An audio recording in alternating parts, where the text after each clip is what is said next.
All right, big news in the CFL. Ottawa now looking to get a franchise again. That's right, Ottawa on the horizon because, if anything makes sense, it's an Ottawa franchise. Here's what I think. I have a couple of ideas for the CFL that I think would be great.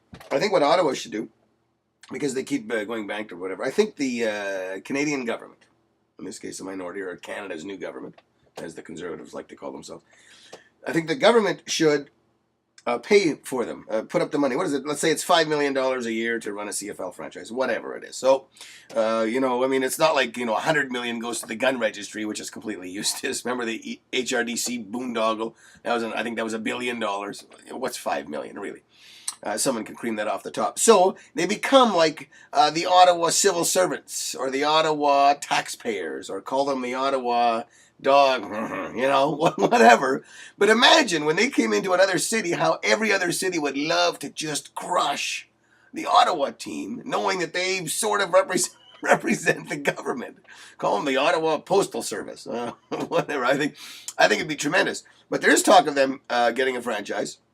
And what they want to do is they want to have an expansion draft, and basically what happens is teams get to protect X number of existing teams get to protect X number of players, and then the Ottawa franchise, the Ottawa taxpayers we'll call them, they would pick then from the remaining. And there's talk now, because they want Ottawa to be competitive right away, there's talk that maybe the teams would only be able to protect first stringers, and that second stringers would be available. And competitive? Come on, really? Competitive? Winnipeg, BC, Edmonton. You could pick Edmonton's team, their first string team. There are how many guys? 11, 12 guys, however many guys. 13 if you're in Saskatchewan. You could pick the whole team, and you still wouldn't be competitive. How on earth is Ottawa going to be competitive if they have to pick the second stringers from every CFL team? That's my one idea.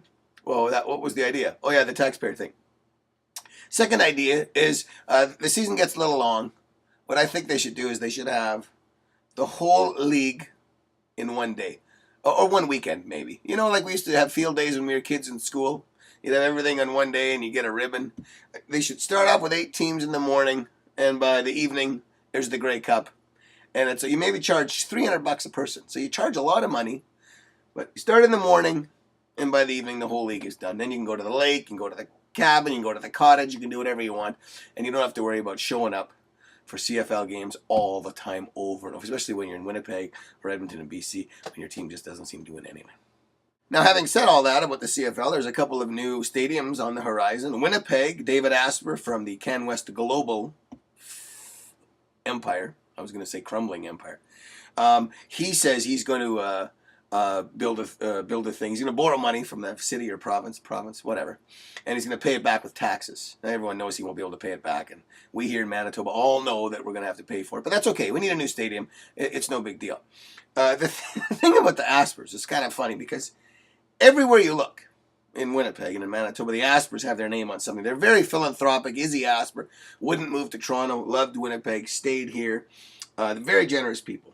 And every time you'd see a picture of them anywhere on TV or in the newspaper, they'd always be presenting a giant check, right? They'd always be giving someone a giant check. And I got me thinking, I wonder if they even have normal checks, like the kind you and I have. Like, we go to the bank and we ask for, I'll have 500 checks with maybe like mountains in the background.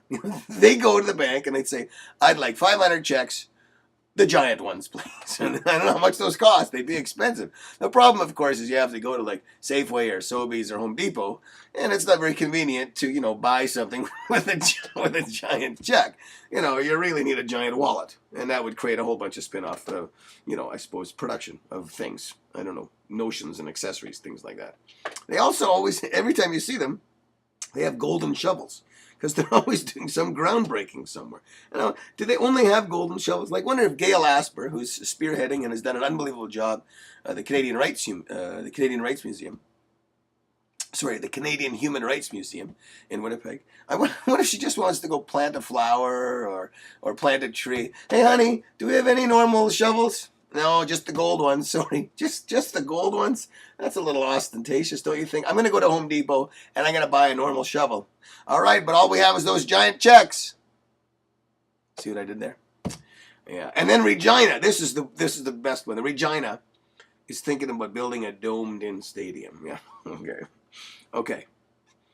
So 35,000 people from Saskatchewan under one roof. All right.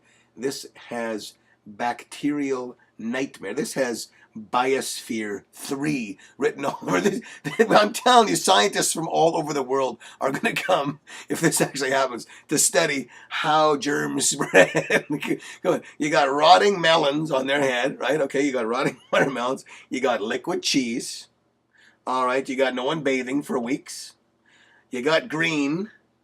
Oh, all right, the green really doesn't come into play. I just added that. You got drunk, and they're all, you couldn't pay me to get into this building. Are you kidding me? 35,000 drunk, green wearing, liquid cheese eating, rotting melon wearing people under a roof? Yeah, no thanks. Open air. Even open air. Have you ever been to Mosaic? Even open air, it's ridiculous. It's just like one cesspool of, the shallow end of a gene pool. Never mind covering it. Oh, that's a big mistake.